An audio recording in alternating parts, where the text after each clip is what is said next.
Per mi el retrat són dos punts de vista.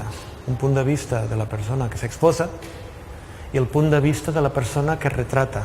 De vegades la gent pensa que un retrat és una cosa objectiva i no ho és una cosa extremadament subjectiva. Normalment, quan faig les fotos, després les porto a casa, les descorrego a l'ordinador i començo a canviar coses. El cap està bé o l'expressió està bé, el cos està millor en una altra foto.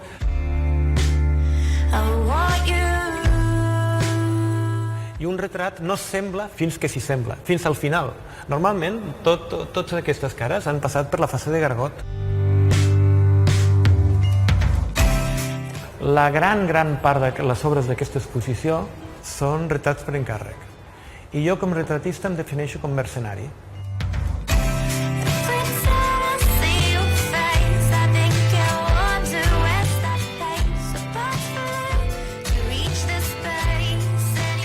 Un retrat com el de Montilla és una persona que la seva manera de funcionar és la discreció. Llavors, el que fa ser difícil en el seu retrat és pintar alhora aquesta sensació de discreció i la sensació de que darrere aquesta discreció hi ha més coses.